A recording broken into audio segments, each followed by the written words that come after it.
Владимир Иванович, добрый день, рад вас видеть. Добрый день, взаимно. Владимир Иванович, вы сейчас у себя дома под Киевом. Так, Мгм. Владимир Иванович, по поводу покушения на Айдоса Садыкова, как вы об этом узнали и когда? знал, в общем-то, как все, когда Наталья Садыкова сделала короткий очень пост, такое короткое сообщение у себя на странице, и я увидел. Мгм. Владимир Иванович, сейчас, спустя сутки, главный вопрос, который многих вот в Казахстане волнует, так все-таки кому это могло быть нужно? Ну, то есть мотивы и кто это мог сделать. Вот сейчас у вас есть какое-нибудь предположение на этот счет?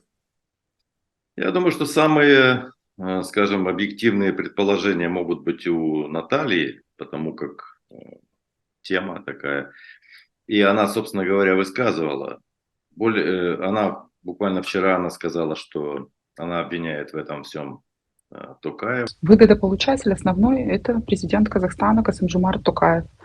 Потому что то, как зачищено сейчас оппозиционное поле, такого казахская оппозиция давно не знала. Кого-то запугали, кого-то условно осудили, кого-то посадили. И наш канал Басе был как кость в горле у Акурды. Если мы будем говорить о казахском следе, если мы будем говорить о том, что пуля прилетела оттуда, где работал Бассе, то тогда, конечно, президент Токаев так или иначе он ответственен. Потому что это он президент этой страны, и это его режим там сейчас, и это при его режиме приезжают оттуда люди, которые убивают его политических оппонентов. Если это так. То есть если это действительно казахский след. Ну, на это же еще указывает и, скажем так, недавнее сообщение самого Айдоса.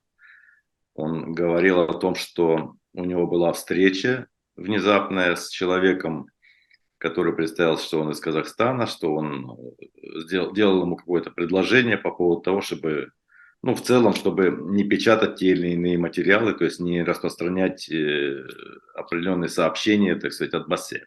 И речь шла о Гаджи Гаджиеве, который, по словам Айдоса, смотрит за Хоргосским участком границы.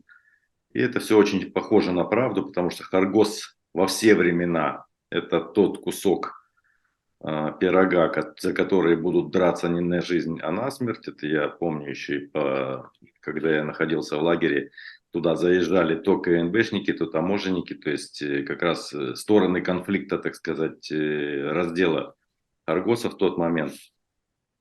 Вот, поэтому, да, вполне возможно, что Айдос прав, говоря о том, что его заказали, что его преследовали и, вероятно, заказали по материалам о Хоргосе. Ну и Наталья права о том, что в любом случае ответственным должен быть президент Токаев. Я видел его сообщение, то есть его официальное заявление по поводу этого, вот буквально час назад оно вышло, где он, так сказать, поручает всем службам делать официальные заявления в адрес Украины, потому что на территории Украины произошло, и поручает всем оказать содействие украинским следственным органам с тем, чтобы установить и задержать, так сказать, виновных. Ну да, это такие официальные вещи. Хорошо, что оно есть, как бы хорошо, что оно появилось, такое заявление. Во всяком случае, хотя бы, скажем так, официальная позиция власти Казахстана, хотя бы она так вот проявилась. Но, повторюсь, вина Токаева как президента страны, если убийца пришел из Казахстана, вина Токаева, конечно, очевидна. Владимир Иванович, а вот это заявление Токаева о том, что он поручает там оказать максимальное содействие украинским следственным органам, что он заинтересован в том, чтобы преступление было раскрыто и так далее. Но если мне память не изменяет, в Казахстане уже были прецеденты. Это убийство Алтынбека Сарсенбаева, а до этого было убийство Асхата Шарибжанова, когда официальные власти то же самое заявляли. Ну там, чуть не с кабинета президента, что мы заинтересованы, там, да, будем максимально это расследовать и так далее и тому подобное. Ну, понятно, это дежурный протокол когда такие вещи происходят. Даже Путин там что-то такое тоже заявляет по поводу, когда убивают его политических оппонентов. Но это дежурный протокол. Как бы оно просто говорит о том, что такое заявление есть. Что власть вот таким образом сделала для себя решение, что нужно вот таким образом это, скажем так, на это отреагировать. Но это, конечно же, не значит, по нашему с вами опыту, это, конечно же, не значит, что на самом деле бросятся все помогать и устанавливать, потому что до этого во многих очень случаях, и в тех, что вы сейчас упомянули, и в других, во многих очень случаях, ну, виновных либо не устанавливали, либо просто назначали. Как, например, назначили убийцу нашему, так сказать, большому очень человеку, которого в итоге сказали, что он покончил жизнь самоубийством 3 выстрелами в себя. То есть,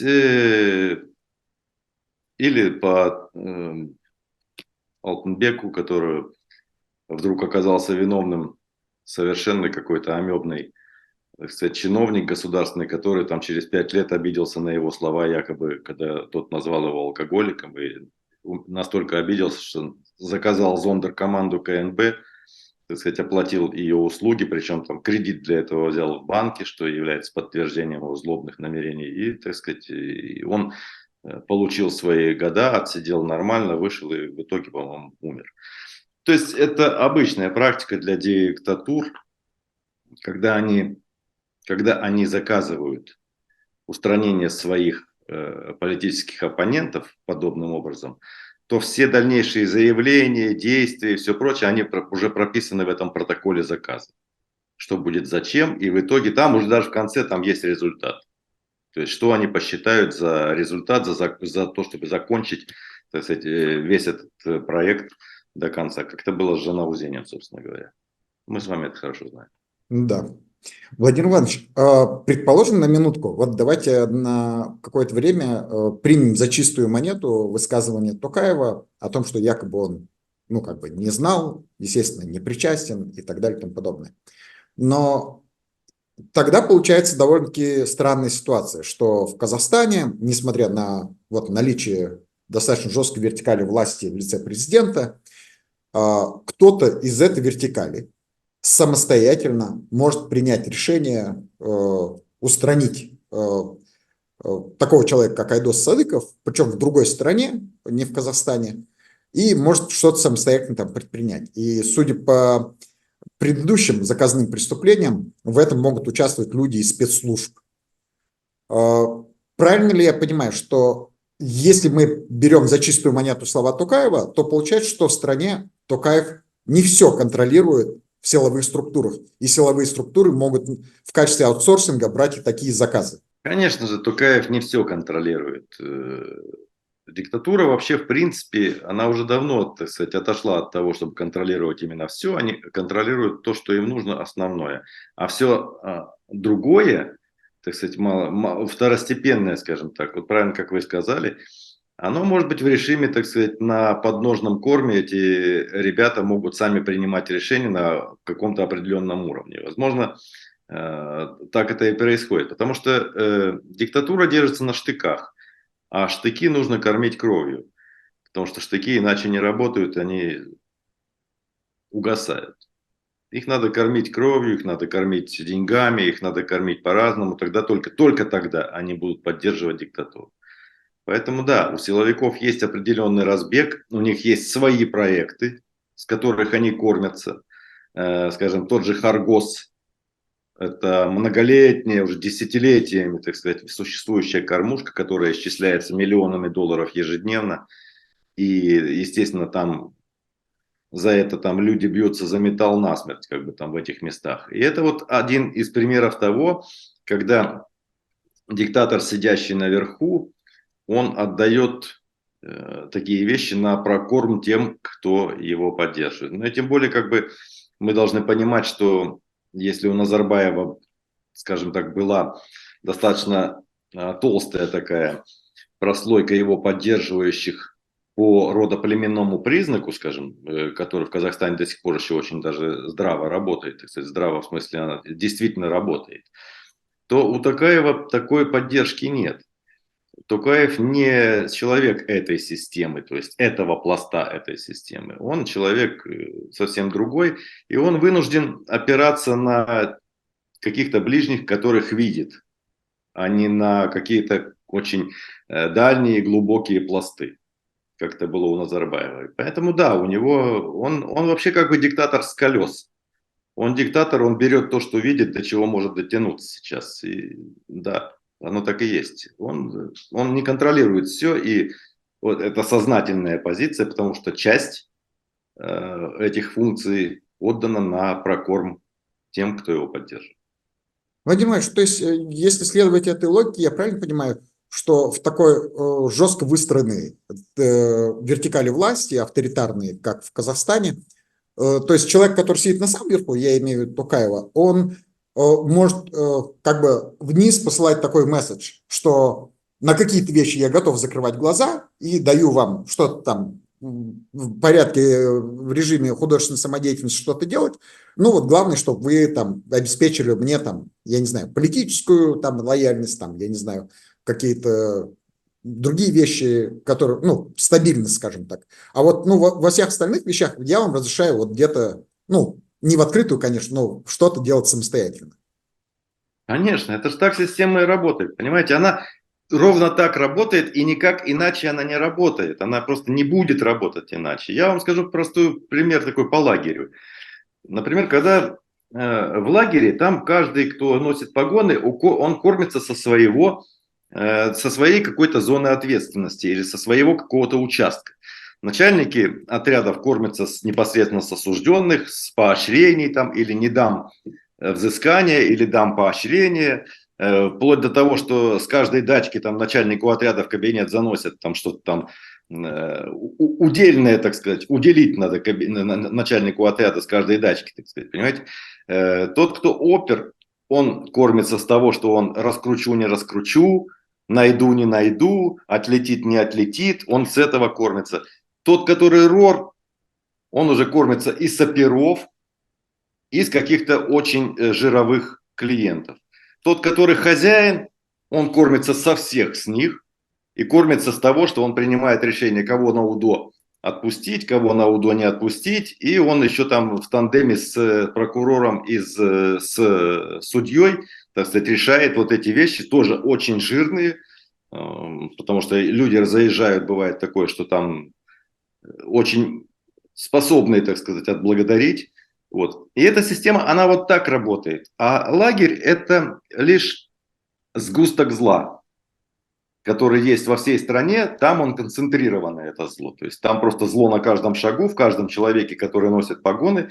И ты понимаешь, что вот эта модель для тебя, она и есть модель Казахстана. То есть как живут в Казахстане вот эти все слои. Конечно, да, система по-другому работать не будет, не сможет никогда. Как сказал однажды мой хороший знакомый, Муратбек Китибаев очень давно сказал, он сказал, коррупция – это то, чем расплачивается президент с теми, кто его поддерживает. Угу. То есть такая санкционированная коррупция получается. Конечно, да. Но не будет же президент каждому платить со своего кармана, со своих нефтяных доходов, со всего прочего. Нет, он говорит, вот тебе кресло, а за этим креслом там свои полномочия, вот это твоя территория, кормись. Я тебе разрешаю, я тебя не трогаю. Примерно так. Это как в старом бородатом анекдоте, когда начальник ГАИ дает подчиненному знак «стоп» и говорит, иди ставь. Да, да. На полдня, да. Понял.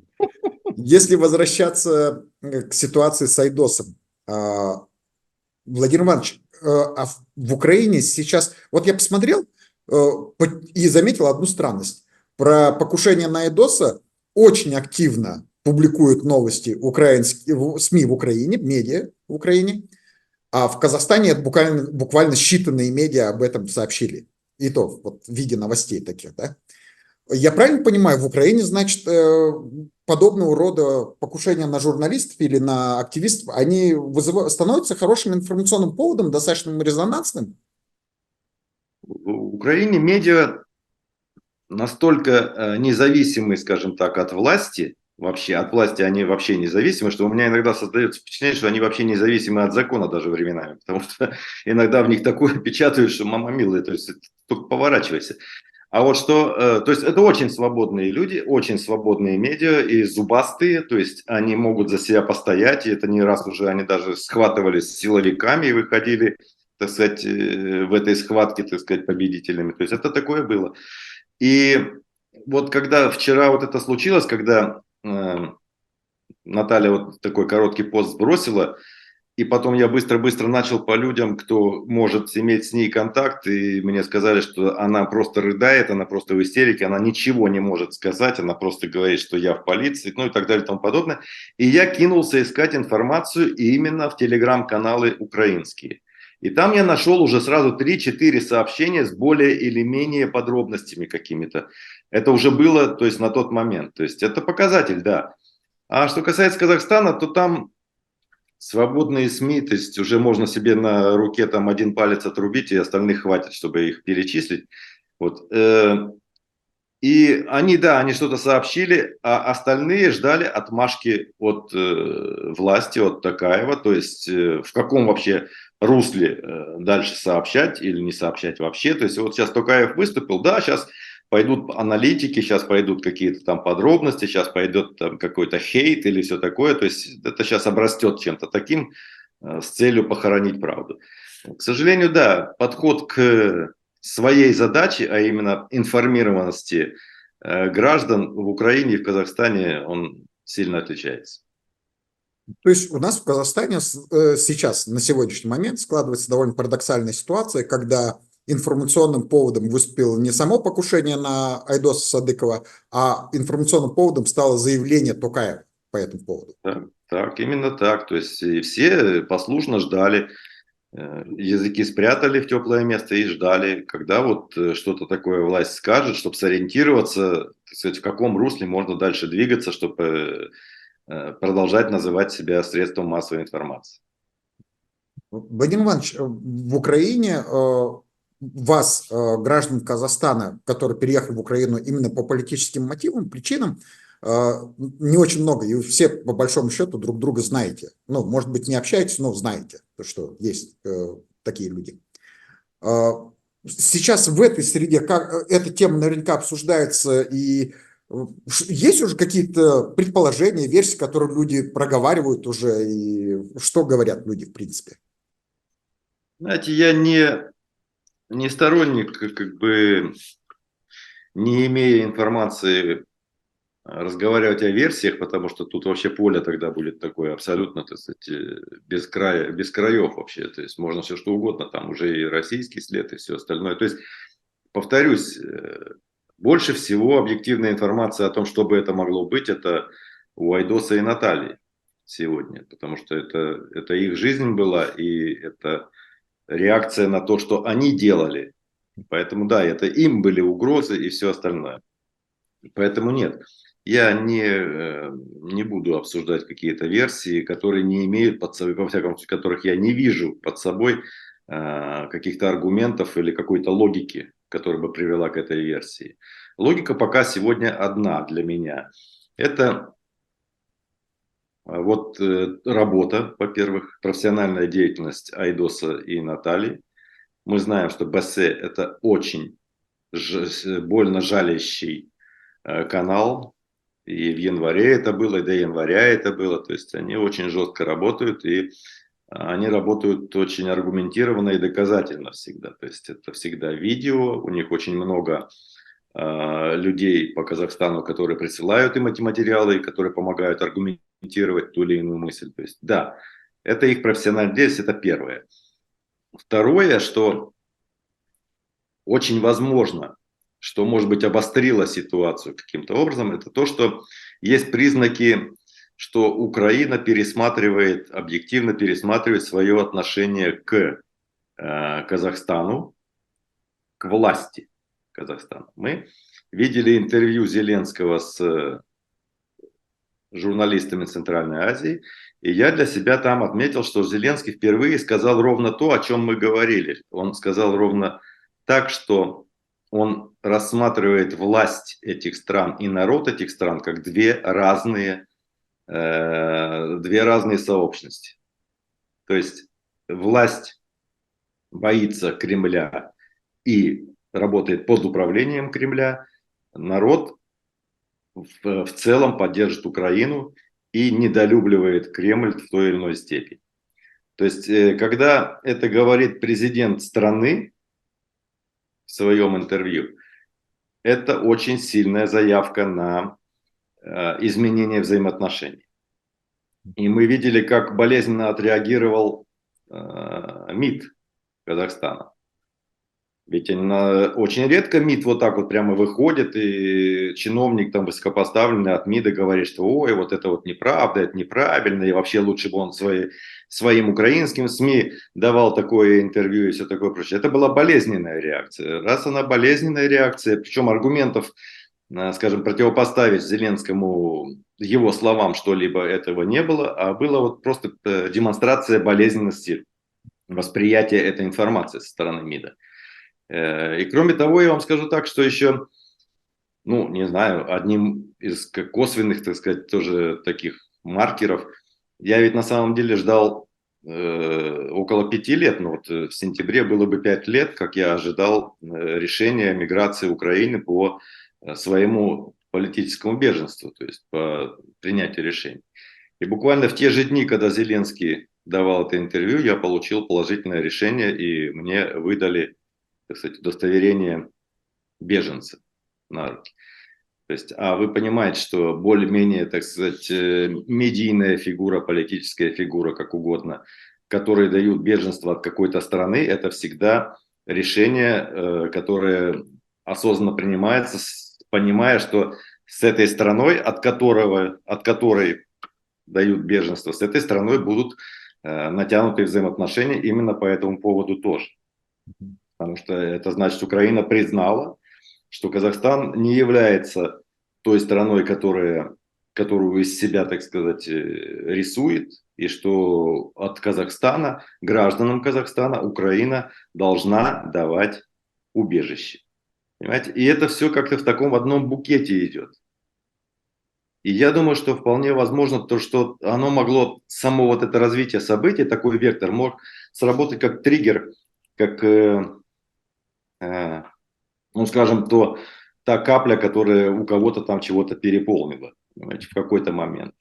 И прозвучала эта команда. Потому что на самом деле мы понимаем, что сами протоколы устранения политических оппонентов, они готовы, они работают, то есть они в любой спецслужбе Казахстана там, или другой авторитарной страны, которая управляется непосредством общества, они протоколы прописаны, там есть люди, которые знают, что делать и все прочее, они только ждут вот этого вот. И вот где-то вот это вот, оно вот так случилось. Вполне возможно, что эти события можно где-то увязать в одно целое. Понял. Удалось ли вам поговорить с Натальей Садыковой после покушения? Да, она позвонила, сказала, ну, поблагодарила, что я, так сказать, одним из первых написал ей, что я готов, как бы, я понимаю, что в таких ситуациях, как бы, руки опускаются, а у нее 3 детей, и у этих детей есть бытовые потребности, которые она должна, как мама, как Айдос, как папа, они должны были это все делать сейчас, и они этого делать не могут. Я просто предложил себя в качестве того, что я могу просто тупо там в магазин зачем-то сбегать там или еще что-то такое сделать. Она позвонила, поблагодарила, сказала, что семью, то есть детей охраняет полиция, ее охраняет полиция, и что эти вопросы как бы сейчас не актуальны, сейчас там, ну, то есть они как-то каким-то образом решаются. Я попросил ее просто как-то держать в курсе того, что происходит. Ну, в общем, вот так мы пообщались. Понял. Я так понимаю, что сейчас состояние самого Айдоса, оно достаточно тяжелое, что он находится в реанимации. Оно тяжелее, чем просто находиться в реанимации. У врачей нет позитивных